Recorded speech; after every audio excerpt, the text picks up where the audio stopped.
Hello everyone, Naked Trevor here with a review for House of the Dragon. So, Game of Thrones, half of it really sucked. The first half was fantastic, but the last half was just fucking terrible. So overall of the 8 seasons, about 50% of it was good. So going into this, not exactly excited because, one, season 8 was terrible. And the subject matter, the storyline is that of the fall of the House Targaryen, more or less, the Dance of Dragons. This is the end of it. So the way it goes, we know where it ends, and can't say that part's too exciting. It may be fun to watch, but anyway, here I am, first impressions of Season 1, Episode 1, House of the Dragon. I did like it. Right up until the very end of the episode, I really enjoyed it. I thought the presentation was well done. I thought the casting was well done. Most of the dialogue and pacing, the production was really excellent. The costumes, real people on horses doing real stunts. It was all very entertaining. So overall, I was really enjoying this episode right up until the end. So I'm going to go through some of the stuff that I really enjoyed as far as highlights. I'm not going to give it a real play-by-play, and then kind of explain why I didn't like the ending of the episode. So it starts out with the Council of 101, where the king is deciding his heirs. And that's the main conflict of the show. It's within the House of Targaryen who is the successor to the throne. And since there was no legitimate first male heir, this is where things start to get muddy. And they explain it in the show. I won't bore with the details, but that's the main conflict, is who's going to sit next on the throne. Because there is no exact, real, decided person, right? And then they start going on about, naming women and stuff and blah, blah, blah. Anyway, it's cool to see the Council of 101. That's awesome. And then it goes right from there to Dragonback. You're flying through the streets of King's Landing, and it's an awesome shot right up until the dragon lands, which looks terrible. So, I don't understand how, when it's an entire CG shot, the lighting and stuff looks correct. But as soon as you have the CG element, like the dragon, in with real actors on a set, they don't ever get the lighting right. The shadows, everything just looks like it's just put there, cut out. Everything else was good. The flying sequences were great, but as soon as it lands, it's like, oh my gosh, it looks terrible. Did you guys even try? Whoa. Okay. So anyway, starts out with a bang, though. I'll give them that. The council, then Dragonback. These are the things about the fantasy show, the fantasy part of Game of Thrones, that we all like, or at least most of the fans of the books like, the fantasy part. The political intrigue and that sort of stuff, don't get me wrong, that is a big draw as well, and that's another big plus of the show, is that the pacing is that of which it draws you in. The characters, right after what you see with, the princess flying in on Dragonback, it goes right to a council meeting. And that's what most of the show is the small council meeting of the king. So, the casting. I think the cast of actors, really well cast. I think everyone, so far, just in the first episode, they get the characters, or the portrayal of their characters is captivating. And specifically that of Matt Smith. He steals the show. And really, what's his name? Patty Constantine? I know him from the Cornetto trilogy, Hot Fuzz and all that. Very funny actor. I don't really know him from much else. But in this, I thought he was very well done, or doing a very good job as the king. And it's just an unexpected role from this person. But Matt Smith really steals the show. And I like the princess more than I thought I would. Who else? It's cool to see, Graham McTavish? He's also one of my... I didn't really catch who he's playing, but I like the actor. And more. let's see, where do we go from there? The king is betting on the fact that he's going to have a son, showing a little bit of, arrogance and neglect for the daughter that he has before him and that kind of stuff. And then, he's planning this whole tournament for a son, his unborn child, with a wife who hasn't really had a good history in childbirth. So you already get the idea of his hubris, where he just truly believes, because of a dream he had, that his unborn child will be a boy, a true heir to the throne. So he begins to celebrate early, which, right then, you see this can't go well. I guarantee it won't.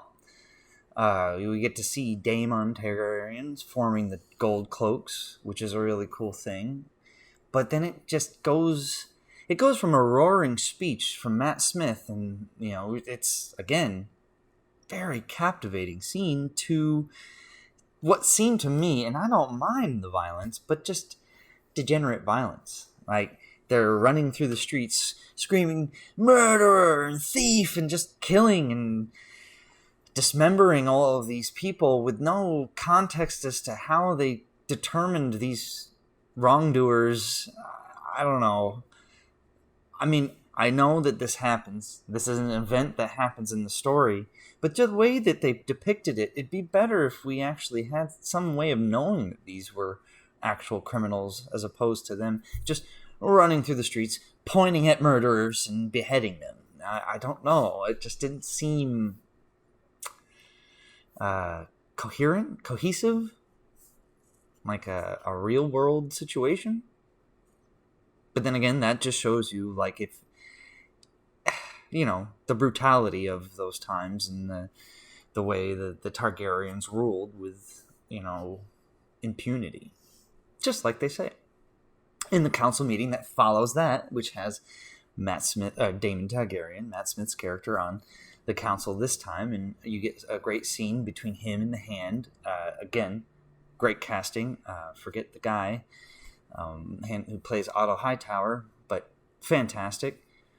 Where do we go from there? You get some more of Daemon Targaryen, which, again, I'm really hoping that he is the main focus of the show. You get some gratuitous brothel scene with him, and really get to see just how mixed up he is, and that shows, a complexity of person, a person with, who's not just this one-dimensional character. He's got depth, really mixed up, and you could possibly be sympathetic or empathetic to this person who is just a horrible, awful human most of the time. Anyway, we get to the tourney. Yes, that was enjoyable. I really liked this part. The standout moment with, like I said, real people on horseback. I mean, I understand that it's hard to tell what was CG and not. And again, there are times when you're looking at the wide shots of the tournament and the lighting doesn't seem right, the crowd doesn't seem right. I just, to me, it's passable, but I wish they just took more time with that. Make it look correct. Anyway, again, really cool to see the tournament. And as far as, like, the rules and rule breaking of, like, the jousting and stuff, I would side with Shadiversity, and say, yeah, I doubt that there were much rules. I mean, maybe here and there. There is something that I didn't quite understand, is why, there would be the firstborn of many of these houses in this tournament. Like, okay, maybe they are competing, but then the tournament certainly wouldn't be to death. And if it would be something where they would allow, murder within the tournament, then they definitely wouldn't have their firstborn. It'd be like sending Robb Stark to fight in this tournament and him getting killed. That would start a war. Many wars would be begun just from this tournament alone. So it just doesn't, maybe the second and thirdborn, that kind of stuff.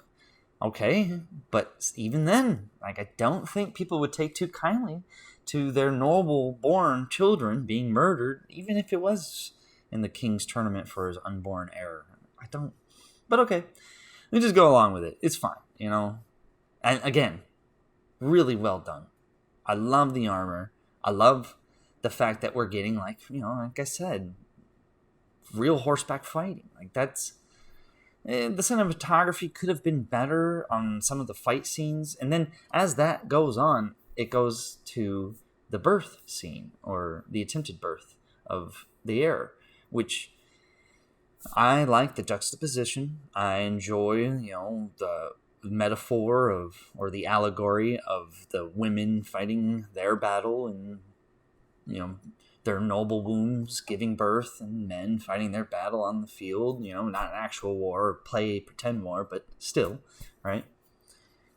I like it, but I kind of wish they wouldn't have shown as much as they did. And I know that sounds silly. I mean, I don't mind the violence, but you either go entirely accurate or kind of pull back a little bit. I don't know. It just didn't seem correct. Anyway, and I nearly lost my breakfast that morning watching it. Like, oh my gosh, but that's terrible. Anyway, where do we go from there? The wife dies. Again, the king gets put into this horrible choice. And moreover, I still, some of the choices that were made in these scenes just doesn't add up to me. Like, he would, if he loved his wife, would have told her, and more than likely at this point she would have given her life to let the king have his son. I mean, that, I just don't see why he didn't tell her that that's what they were going to do. Instead they make it seem like, there is a horrible scene of murder, more or less, when I think that if she would have been informed, she would have been on board, as opposed to her last moments of life being terror. Anyway, we find out afterwards that not only did she die, but the son died as well. At the funeral pyre, we see the son's corpse, and the king being distraught. More of Matt Smith and his portrayal of the character being really diverse and complex. You can see the empathy for his niece and his brother, or sympathy. And where do we go from there?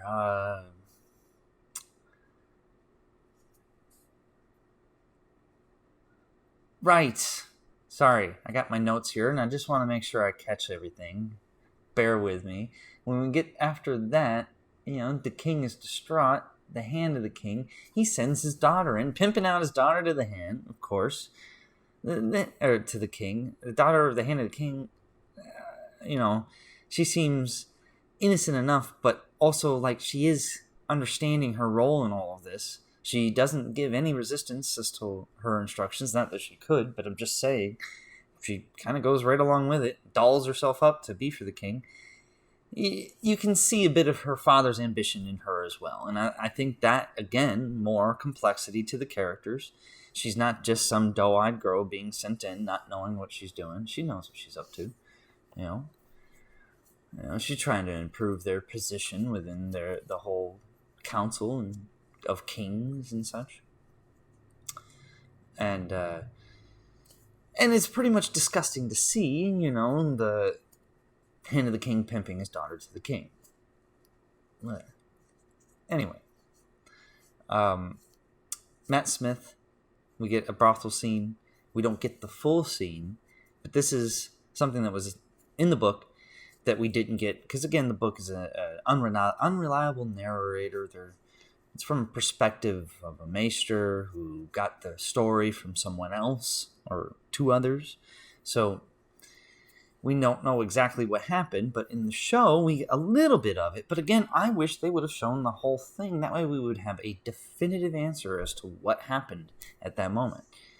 So the question is, at this brothel, Matt Smith, Daemon Targaryen's character, he's giving a toast to the heir of the day, which, really offends his brother, and celebrating his, succession to the throne. So it's like, it's understandable. And all of his actions do paint a picture of where he, you can understand why the king would make these decisions at this point, right? And we cut to a next scene of the king banishing his brother, trying to confirm whether or not he said what he said, and then, declaring him not his heir and telling him, get lost with you and your concubines and such, right?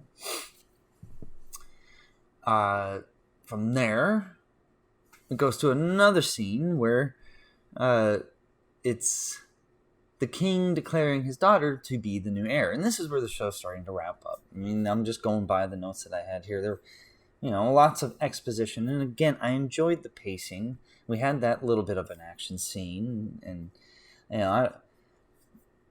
we could have none of it. I think that this first episode was mostly set up and exposition. And it could have been all set up and exposition.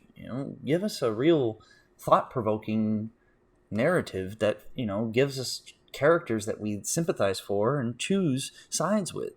I mean, this is why we're here, right? But anyway, right at the end, everything seemed to be going so well. It seemed like it was distancing itself from the garbage that was the original series, Game of Thrones.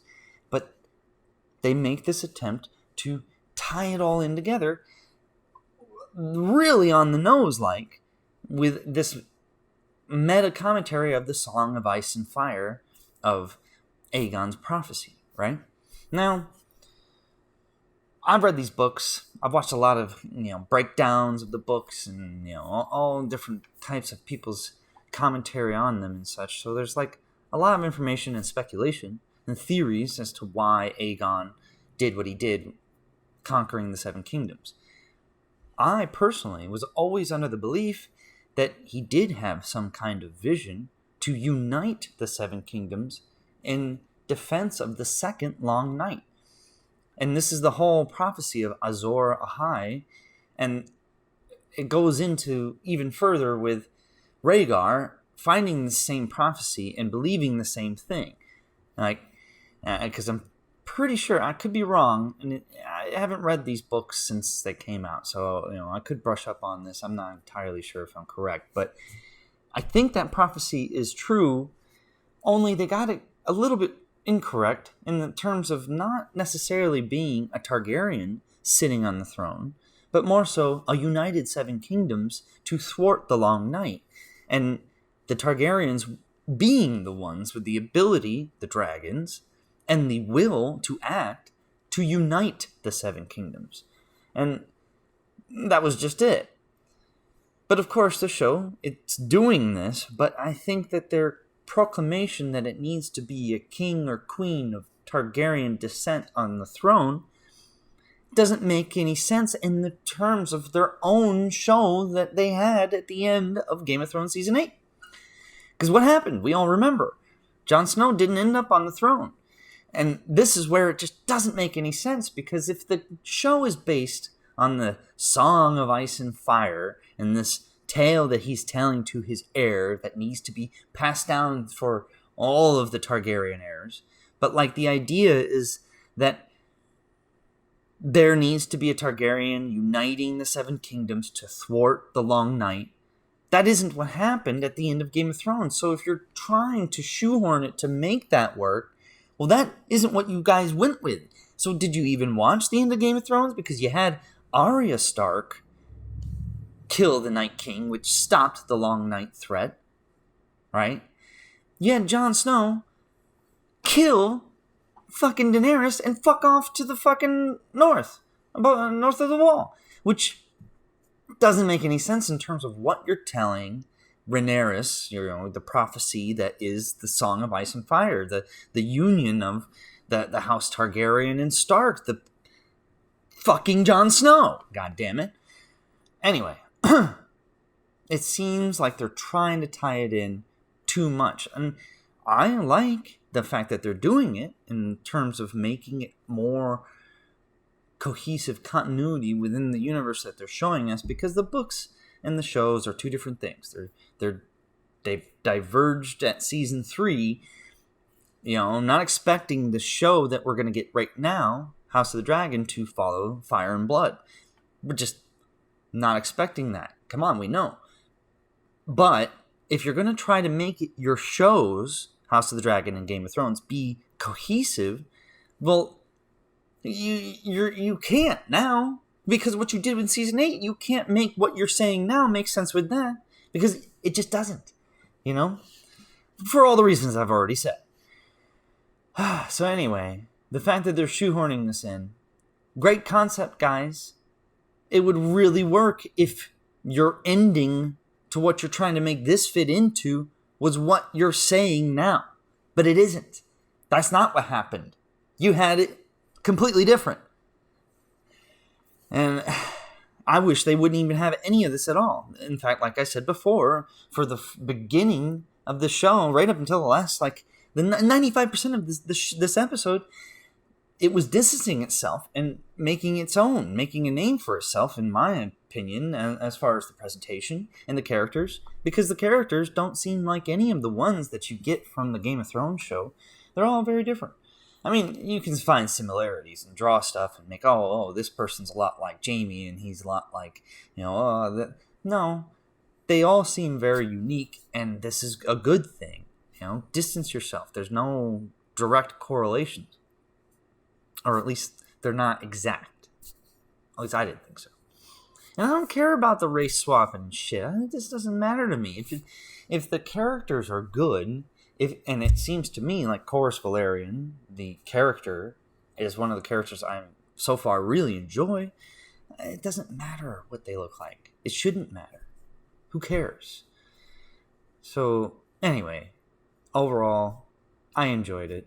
I'm about to watch the second episode. I'll be back again for more of my ranting, raving. But, yeah, I liked it. Overall, yeah, I did. I mean, 95% of it. So, hopefully they can keep it up and not focus too heavily on the ending and the Night King and the Long Night and the dagger and all this stuff. Just don't even bother with that. Keep it focused on the characters and the people and the dragons and King's Landing, and hey, maybe even visit some new locations, huh? That could be fun. The world that Martin has developed is one of the coolest ever. I freaking love the world of Ice and Fire.